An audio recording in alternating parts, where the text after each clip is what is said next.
Go. Okay, so we're going to go ahead and remove the circuit board to get ready to replace our power jack.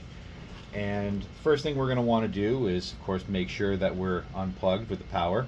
All right, and we're going to want to go ahead and remove J7 and J8. Okay, and as well, you're going to want to go ahead and remove these J8 jumpers that go over at your fuse. Okay, and we're going to go ahead and use our driver and remove the screws here for the circuit board.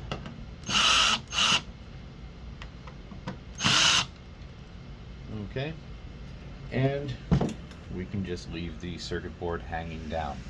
Okay, we're going to go ahead and remove this tape here, and you will be able to reuse this tape. Just kind of stick it on the edge of the table and save it for reinstallation. So come around to the inside again and remove our tape here. Okay. On some of our older toilets, you may not have this fuse.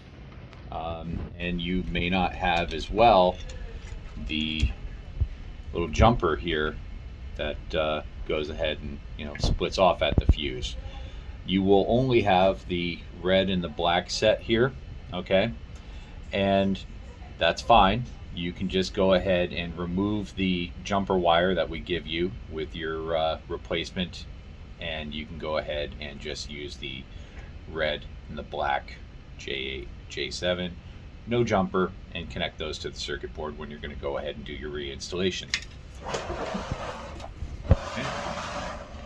On some of our very oldest toilets, there may be an additional wire that comes from up here in this blade and travels down underneath the floor pan. That is completely unnecessary now. You can go ahead and cut that wire, and you can just leave it remaining down below, and that will be fine and out of the way and not cause any problems. So what we're going to do here now to remove our power jack is kind of just get our circuit board off to the side a little bit, and there's very little pressure on the nut here. You can actually just use a pair of needle nose. You don't have to be really crazy about it. Just go ahead and loosen that up. All right, and carefully remove it, and carefully remove the washer that is behind it.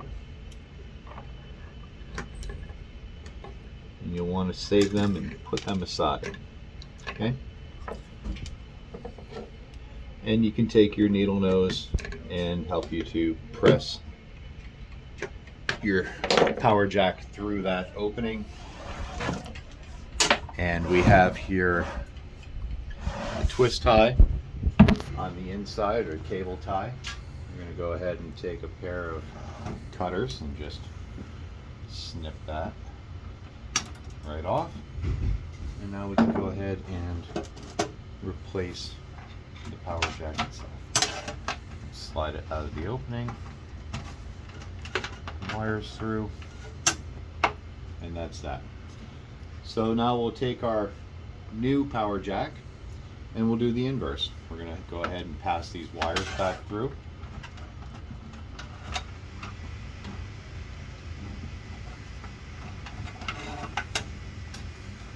Go ahead and pass the power jack through the opening in the bottom. All right. We take our washer and slip it over the threads. We take our nut and just hand tighten that.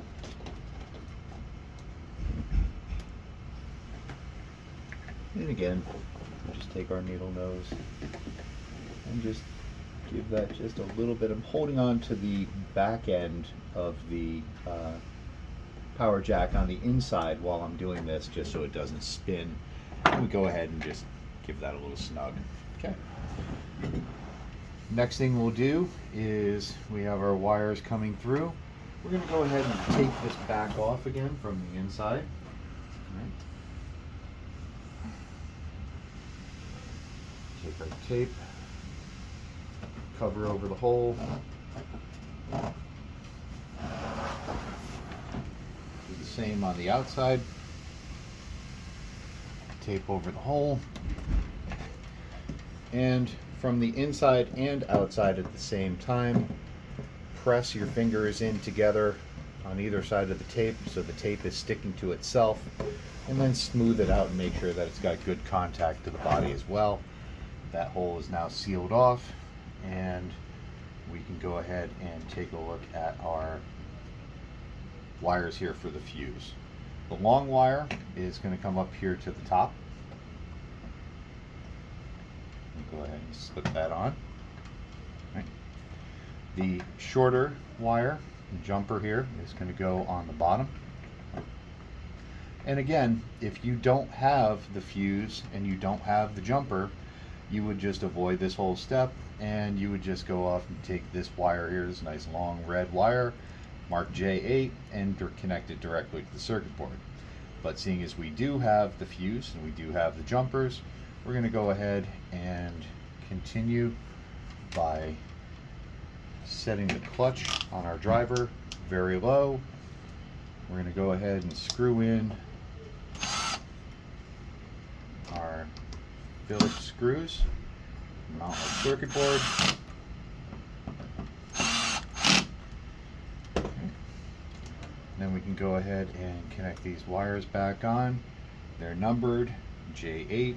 The circuit board itself is numbered J8, J7. We'll go ahead and connect our connectors right back on.